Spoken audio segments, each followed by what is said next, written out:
Welcome to this general election candidate forum, live streamed to YouTube and co-sponsored by the Daily Record newspaper and the League of Women Voters. My name is Charlie Sorensen, and I am the Voter Services Chair for the League of Women Voters, Kittitas County. Founded in 1920, the League of Women Voters is a nonpartisan organization with 800 affiliates across the country. It encourages informed and active participation in government. My name is Charlie. Works to increase understanding of major public policy issues and influences public policy through education and advocacy. The League never endorses or opposes candidates or political parties at any level. We don't care how you vote, only that you vote.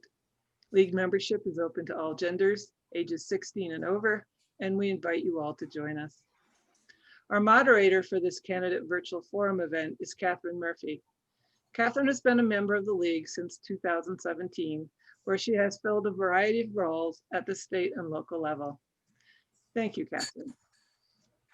Thank you, Charlie. I'm very pleased to moderate our candidate forums for the 2020 general election. These events offer voters the opportunity to hear candidates directly respond to community questions. The League of Women Voters records and retains a full unedited copy of all candidates' forums. If any portion of a League forum is redistributed out of context to make a candidate appear to say something they did not say, or edited to make a candidate look bad, or in any way they did not actually look at the original forum, then the League of Women Voters will alert the media, provide the unedited video for comparison, and file appropriate complaints with any applicable governing authority. As we begin, I want to note that our ballots should arrive by October 16th. Please call the auditor's office if you do not receive yours by then. You still have time to register or change your address. You can do so online until October 26th and in person at the auditor's office through 8 p.m. on Tuesday, November 3rd. Your ballot must be postmarked on or before November 3rd. There are 9 ballot drop boxes throughout Kittitas County as well. In addition to this live stream event, the recording will be on the Kittitas County League YouTube channel. We thank the following media partners for also sharing these forums: the Ellensburg Daily Record, Ellensburg Community Television, Spectrum Channel 191, and Inland Networks. We've discussed the ground rules for the forum with the candidates prior to today's event. My job is to keep us on time and on task, which means that if a candidate goes past their time, I will move us along. The candidates have the opportunity to make a 60-second opening statement. Then we will ask 5 prepared questions that we sourced from the community. We provided these questions to the candidates 2 hours ago, and they will have 60 seconds to respond to each question. Then we will move to 3 live stream audience questions. The candidates will have 90 seconds to respond to each of these questions. The forum will conclude with a 60-second closing statement by each candidate. If you are viewing this live, you can submit a question by texting to 509-654-9030. The questions must be for both candidates. League members will review the questions. We may combine or edit them for clarity, nonpartisanship, and time limitations. Washington State House representatives serve a 2-year term. They create laws on public policy matters, set levels for state spending, raise and lower taxes, serve on committees which hold briefings and hearings, and meet with and help constituents. I'm very happy to welcome Tom Dent and Eduardo Castañeda-Díaz to this forum. Thank you both for taking the time to be with us, and thank you for your willingness to serve our community as State Representative and Legislative District 13, Position 1. As we discussed earlier, I will alternate who answers the questions first, and we will begin with Mr. Dent. And you have 60 seconds for your opening statement. Well, thank you, Catherine. I'd like to thank the League of Women Voters for putting this on. I love forums. It's a great thing to do and reach out and touch our constituents. And my only holdback is because we're not in person. They're a better one in person. But So my short bio, I just grew up in the Columbia Basin. I lived here almost all of my life. And I'm currently serving my third term in the House of Representatives. My committees are early learning as a ranking member. I serve on ag and natural resources as assistant ranking member in transportation. I'm considered the go-to guy on child issues, pesticide issues, aviation, water, wildfire, and forest health. I have real passions for that, and I'm currently the chairman of the Wildfire Caucus. I do think it's something inherently wrong with burning up our natural resources, and I work really hard to do something about that, and I'm proud of my work in that lane. But I do have a reputation of being an effective legislator and working across the aisle, and I do appreciate this opportunity. Thank you. Thank you. Thank you. Mr. Castañeda-Díaz, you have 60 seconds to make your opening statement. Good afternoon. My name is Eduardo Castañeda-Díaz, and I'm the son of immigrants, a veteran of the U.S. Army, and a WSU alum. I'm running to replace Tom Dent, a career politician who will tell us to attack ideas and not people, yet who has done nothing but attack Washington's most vulnerable communities. Attacking LGBTQ folks, veterans, reproductive rights, voting rights, wage equity, immigrants, farm workers, women, the impoverished, and the medically uninsured. Tom has sold our democracy and existence to his corporate donors, from Boeing, Amazon, Microsoft, and Monsanto, to fossil fuel corporations such as Chevron and Phillips 66, all while our state's up in flames while we choke in this wildfire smoke. I'm here to say that choosing the well-being of your corporate donors over the well-being of our state's residents is inhumane, immoral, and unacceptable. I'm running to save our planet, to protect all Washingtonians, not just a select few. A vote for me is a vote for the future, a future worth living in. Thank you. Thank you. Question 1. Given the decrease in state revenues as a result of the COVID crisis, what programs should receive funding priority in the state budget for the next 2 or more years? Mr. Castañeda-Díaz, you have 60 seconds to respond. And Mr. Díaz, you're on mute. Excuse me. As we all know, due to this COVID-19 pandemic, there's been a downfall in our budgets due to lost tax revenue. I believe that all programs are important to keep, yet we have to make some great sacrifices coming into this new year. I believe that we can save our programs by taxing the rich and taxing the mega corporations that are based in Washington, as to provide a tax base that can help safekeep these programs for the most vulnerable, including mental health programs that address the needs of children, and of course, maintaining our educational system in Washington state. Thank you. Mr. Dent, you have 60 seconds. Thank you, Catherine. That's a great question. You know, we need to protect our natural resources. We need to continue to fund DNR and the fish and wildlife, because they are so important to what we are, because we're such a diverse state. Healthcare obviously is up on top of the list, but our number one issue that we have in the state is mental health, and we need to continue to fund and actually increase funding for mental health if we can. I see that not only in our children, but in our adults as well. And if you want to see that, just go down and look at the number of homeless we have and start seeing what some of the issues are. So we need to keep that up. Early learning, I'm passionate for early learning, and any of you folks that are listening know me, you know how passionate I feel about early learning and child welfare. Early learning is a pathway out of dependence. And we teach our young folks how to do things and how to live and how to make a successful life is so important. And then stepping over into the other budget, we have major transportation issues in this state, and we are the most trade dependent state in the nation, and we need to take a real look at our transportation budget as well. Thank you. Thank you. Question 2. Washington has seen an unprecedented number of wildfires recently. The Commissioner of Public Lands has proposed a dedicated wildfire prevention and forest health account to be funded by a surcharge on property and casualty insurance premiums. Do you support this proposal? Why or why not? And Mr. Dent, you begin and have 60 seconds. Mr. Dent, you need to unmute. We've seen a high number of wildfires this year. This is true. But if you look at the whole picture, it's not quite as it seems. Most of our wildfires have been kept to under 100 acres due to my work so hard through the Wildfire Caucus with Commissioner of Lands, Hillary Franz, on the use of aerial support. And our aerial attack just for initial attack, it's been very, very effective. We've burned around 1 million acres. But I want to remind everybody that about 600,000 of those acres happened around Labor Day, and they weren't forest fires as much as they were range fires. And that's a reality. I don't know what could have stopped them. If we'd have had some more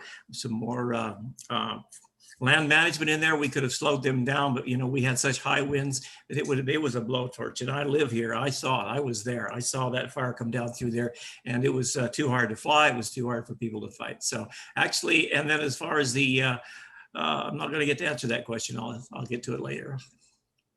Thank you. Mr. Castañeda-Díaz, you have 60 seconds to respond. Thank you for the question. As somebody who grew up in Quincy, I've seen my side of the state change throughout the years due to climate change, and we see more and more prevalent fires affecting Eastern Washington. As a National Guardsman, I had the opportunity to deploy to 2 wildfires in California, one of them being the Paradise Fire in 2018. I've seen the horrors of climate change face to face, and I've seen the economic impacts that are created for the regular person. I don't think it's just for low income and middle class families to foot the bill for our forest wellness programs or for maintaining disaster preparedness. I believe that we can enact taxation programs on corporations, again, to provide for the costs needed to maintain our environments. And this could be done through taxing such corporations as those that fund Mr. Tom Dent. Thank you. Question 3. According to the U.S. Census Bureau, Legislative District 13 has a poverty rate higher than the state and national rates. What legislation would you support to provide an avenue for people to move out of poverty? Mr. Castañeda-Díaz, you start and you have 60 seconds. Thank you for the question. This question is near and dear to my heart. I'm a first-generation American. I'm the son of formerly undocumented immigrants. I actually grew up in poverty in Quincy, Washington. I grew up in a trailer home where I shared it with 4 other families. So I understand the need for low-income and middle-class Washingtonians to reach a higher education or an education beyond high school, such as trade or any other technical schools. I believe we can provide for affordable housing, other poverty relief initiatives such as food or any other way to provide a path for employment so that low-income Washingtonians can break the cycle of poverty that I had the opportunity to break, thankfully through the military and now through my education and my work in politics. But I know that it's a privilege that must be given to all, not just a few.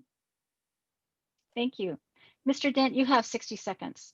Well, thank you for this question. So I'm struggling just a little with this question because I did some research on this and have worked on this. So number one, we have to just determine why they were in poverty before we can help people come out of poverty. Just because they're in poverty doesn't tell us a lot. So I would support putting together a study to find out why they were there so we can help them out of there in a way that can bring them out of poverty. And it says an avenue for people to move out of poverty. It doesn't say anything else. And so I think we need to know that and why they are there and how we can help them. And there's a lot of reasons you can be in poverty, maybe mental health issues, it could be drug addiction issues, any number of things.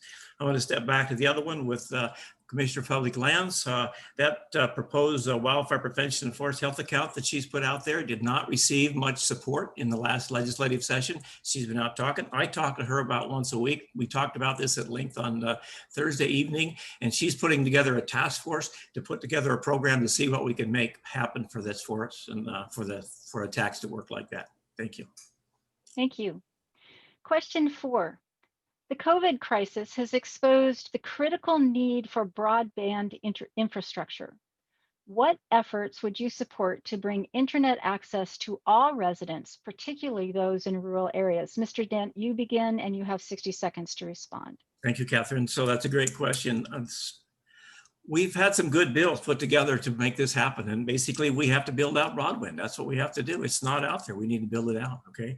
And there was a bill last year to really make that happen, sponsored by Representative Dye. And Representative DeBolt, and they had a great bill, and the governor's office kind of gutted it. It's not there, it's gone. Okay, we lost most of what we had in there that would really build out this our broadband. And to do that, we want people to build it out. We have to give them a reason to do that, whether it be a tax incentive or some kind of motivation to get people to do that, because we live in a capitalist society, and that's just what we are. It's kind of a republic. We are a republic, and that's what we do here. So we need to help them do that, give them a reason to do that, and then they will do that. But we can't get there and then gut it and veto it. That doesn't work. Thank you. Mr. Castañeda-Díaz, you have 60 seconds to respond. Thank you for the question. Again, this question is also near and dear to my heart. After getting out of poverty, my parents got into a union job in Quincy as food processing workers, and we moved our way to a 10-acre farm in Quincy, Washington. And we lived outside the city limits of Quincy. I grew up without internet in the early 2000s, and I can't believe that 20 years later, there is still no access for those who are living in rural spaces in our side of the state. I believe it's unfortunate, it's unfair that students are being forced to go to school in this COVID-19 pandemic from home, where a proper broadband internet system is lacking. I believe it's time to address this issue that I faced myself 20 years ago as a rural citizen of Washington State. And as a state legislator, I promise to address this issue in next year. Thank you. Question number 5. Audubon has declared climate change the #1 threat to birds. What actions will you take to address climate change? Mr. Castañeda-Díaz, you have start this round, and you have 60 seconds. Thank you for the question again. First of all, we have to admit that the problem is real. Climate change is real due to our countries and our states out of control carbon emissions. We're not going to fix the problem by accepting giant donations to our political campaigns, such as my opponent, Tom Dent, who continues to siphon money from his corporate donors, such as Chevron, Phillips 66, Puget Sound Energy, and Cascade Natural Gas. We are not going to move forward until we break ties with the dirty money coming from these multinational fossil fuel corporations. Next, we have to implement a taxation on the corporations to provide for our environmental protections in our states. And finally, we have to reform our political and campaign finance system in our states. Thank you. Now we've been collecting questions from our YouTube audience, and I want to remind you. I get to answer that question? Oh, you do? I'm so sorry, I mean, you don't want me to, I won't. No. You caught me, good job. Mr. Dent, you have 60 seconds to respond to that question. Thank you very much. So a couple of years ago, I was invited to be on a panel in Seattle Center at the Science Center there next to the Space Needle, and it was about smoke. Is this the new normal? Because that was the first year that they really had unprecedented levels of smoke on the west side. So I went to the panel, and it was an interesting panel. We had some folks on there from all walks of life, but we talked a lot about the smoke and the wildfires and what this was about. And as a result of that, I met a lot of people there that night. And some of them have contacted me in the last 3 weeks, and they put together this thing called Washington Climate Assembly. And they want to talk about climate change, wildfires, forest health, and these things, and see if we can come up with some reasonable solutions that really make sense. And I said, okay, I'd be glad to serve on that. And they asked me also to find, they'd like to have at least 4 legislators on it. So I'm looking for 3 other legislators, one of which I've already found. And Representative Kretz wants to be on it, and then a couple of senators. So I'm looking forward to that. I think it's going to be a good thing to take a look at what we're really facing. Thank you. Now, we've been collecting questions from our YouTube audience, and I want to remind you that we only have time for 3 questions, and our volunteers may have combined or reworded the questions to maintain nonpartisanship or for clarity. If we do not get to your question, remember you can always reach out to the candidates via email and ask them directly. So the first question, and we're going to start with Mr. Dent, and the first question is this. How much state oversight of local police and sheriff departments do you feel is appropriate?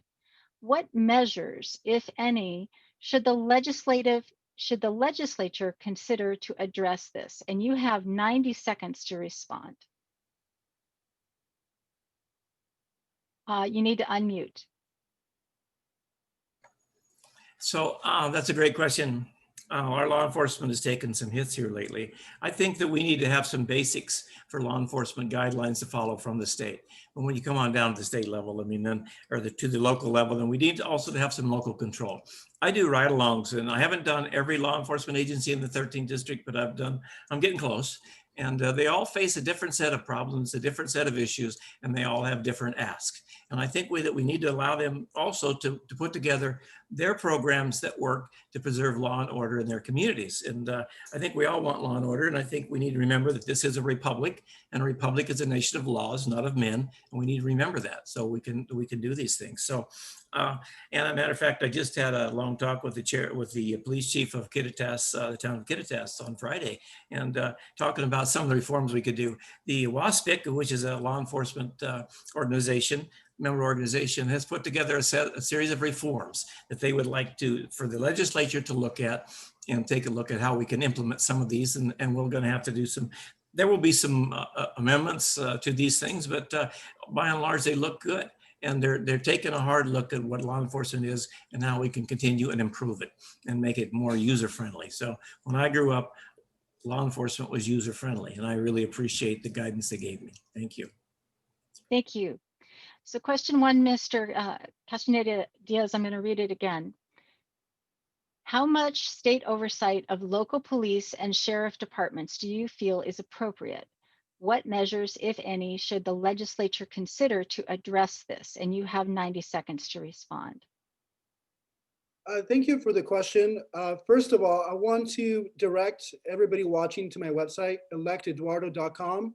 I've repurposed my front page to give citations to all the claims that I'm making in this broadcast. Secondly, I want to bring light to the claims that my opponent, Tom Dent, has made about undocumented immigrants, calling them illegals and calling for an increase in local and state police to cooperate with federal immigration enforcement. He said it himself on his own website. I believe that state legislators should not be advocating for state and local police to actively cooperate with ICE. As the son of formerly undocumented immigrants, I find it unfortunate that Tom Dent previously vilified. Mr. Castañeda-Díaz, do you want to answer the questions on, make sure what are the specific things that you want to improve? Yes. Yeah. So okay. I believe that state and local police should have their own duties in their own cities and in the states. But I believe that the states should be guiding that. And as I mentioned, my opponents have advocated for local and state police to actively work with federal immigration enforcement, and I find that to be unfortunate. Thank you. Thank you. Question number 2 from the live stream audience. We begin with you, Mr. Castañeda-Díaz, and the question is this: what state measures do we need to improve? I'm going to start again. What state measures should we make to improve the treatment of mental illness? I'm going to try one more time. What state measures to improve the treatment of mental illness do you support? And you have 90 seconds. Well, thank you for the question. I think we should be fully funding mental health programs in our states. Mental health issues are real. As a person who served for 6 years in the Army National Guard, I've had the opportunity to serve with brave service members in the United States Army who have deployed to Afghanistan and Iraq and who have dealt with the effects of PTSD. As a former volunteer of the Veterans Affairs Hospital, I've had the privilege of working with veterans from World War II to Vietnam, Cold War, Gulf, Iraq, and Afghanistan. And I believe as a veteran and as a candidate for the Washington House of Representatives, it is my moral duty to fully fund these mental health programs as to address the needs of those suffering from different mental health conditions. Thank you. I'm going to ask the question again, Mr. Dent. What steps should the legislature take to preserve, what steps, I get these in a stream, just a second. What state measures to improve the mental health treatment of mental illness do you support? And you have 90 seconds. Thank you. As I said earlier, mental health is our #1 issue in the state, and especially since COVID, we've seen our mental health issues increase over 30%, either with our young people, with people who are working and they're out of work. I mean, our demands on our mental health system is severely is the wrong word, dramatically increased. Suicide attempts are up over 30% right now, and I will tell you that the ag sector has the largest rate of suicide in the country, the ag sector. So I put together a task force to write legislation to see how we can improve mental health issues within our ag sector, which the 13th district is agriculture from one end to the other. So we also need an increase in our mental health counselors, our psychologists and psychiatrists. We have a major shortage of psychiatrists, especially our children's psychiatrists. And we had a bill a couple of years ago, and some of the funding we did around mental health to increase our child psychiatrists in the country to help fund them. We had it for 2 a year, and the governor vetoed one, so now we only have 1 a year, and we really needed to. I will tell you that 4 years ago, I received an award, a national award from the National Pediatric Association for my work on children's mental health. It's something I'm very, very, very passionate about it, and we have mental health challenges within the folks that are close to me, my loved ones, and I care about our children, all of our children, and I do what I can to help them. Thank you. Thank you. So question 3 from the audience, Mr. Dent, is what steps should the legislature take to preserve the vanishing resource of sagebrush steppe? And you have 90 seconds. We need to manage our lands. We have to manage our public lands. And as long as we don't do that, as long as we continually set it up for wildfire damage and for everything that goes on out there, we will not solve these problems. And I hear a lot about from different folks, we're going to preserve this, we're going to preserve habitat. Well, there's 600,000 acres out there right now that was pretty good habitat 1st of September, and it's black. And I posted some pictures on my Facebook page that I took. I flew out over the other day and looked at the one up by Davenport, and it's totally black. So we're having a forum with the cattlemen, with the Department of Natural Resources, with the Fish and Wildlife, with the United States Department of Agriculture, and the U.S. Forest Service in Davenport coming up on the 19th of October at the sale yard there in Davenport. And we're going to discuss these very issues on how we can preserve our habitat, yet manage our rangeland, because it's so important that we manage that and actually manage all of our public lands. They have to be managed. We just can't let them sit there and do nothing, because what causes a fire is fuel and an ignition source. And if we don't manage them, then we have excessive fuel and an ignition source, and then we have a catastrophic wildfire. So it's up to us. We can manage it and slow down the burn, or we can just let it burn. Thank you. Mr. Castañeda-Díaz, I'm going to read the question again. What steps should the legislature take to preserve the vanishing resource of sagebrush steppe? And you have 90 seconds to respond. Thank you. I just wanted to respond to the previous question and give one more statement. I think that mental health for children is very important. And that's why we should protect all children, including LGBTQ children, and vote to outlaw the traumatic practice of conversion therapy, which my opponent voted to maintain. We need to stay on this question, yes, if we could. In regards to the question, I agree with Tom Dent. I believe that we have to take care of our land, including our sagebrush. We need to maintain our land in a manner that protects us from wildfires. That's one of the things that Tom Dent and I see eye to eye. Good, thank you. Well, we're now going to move to closing statements, and we begin with Mr. Castañeda-Díaz. You have 60 seconds. Thank you all for this event, the League of Women Voters Daily Record. My opponent, Tom Dent, I thank you for taking a part of your day to be here to keep our democracy going. It's a very important time for us to look forward towards change, to moving our state forward to an equitable state that is good for all, not just a select few, to include those who are impoverished, people of color, people who are mentally ill, and everybody else who is marginalized in our states. I believe that it's time to part ways with the ways of the past, a way that has been funded by mega corporate donors. As a people-powered campaign, I invite people to visit our website at electeduardo.com, electeduardo.com, for further information on our policy points and I invite you to follow us on Facebook, Instagram, and Twitter. Thank you for this invitation. Thank you. Mr. Dent, you have 60 seconds for your closing statement. Thank you very much, and thank you again for this forum. I do most certainly appreciate it. Appreciate your time as well. Politics is relationships, and you build relationships to make things happen, and you build those relationships based on trust and respect, and that's how you work together. Relationships aren't friendships; they're relationships and ability to work together, and that's how you work with folks that maybe have different ideas. But I will tell you that all of us one-on-one have more in common with each other than we don't, and we need to build on that, and that's how we solve problems. And we don't attack people, we attack ideas, and you attack ideas with better ideas, and that's so important that we do that. That's how we get there.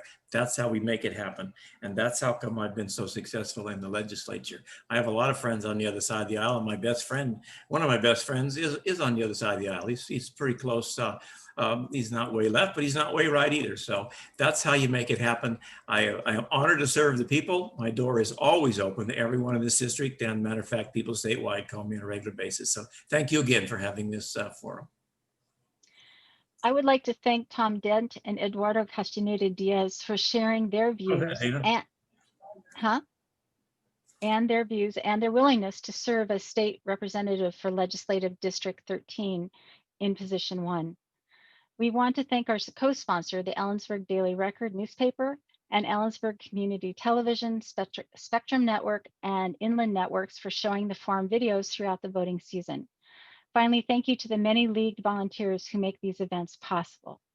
To get more information about all candidates running in the 2020 general election, the Kittitas League has created a nonpartisan online voters guide where you will find links to candidate websites and other helpful resources. You can also get information at vote411.org and at the Washington State Secretary of State's office. Your vote matters. Join me by casting your ballot in the November 3 general election. Thank you for coming. Thank you. Have a nice day, everybody.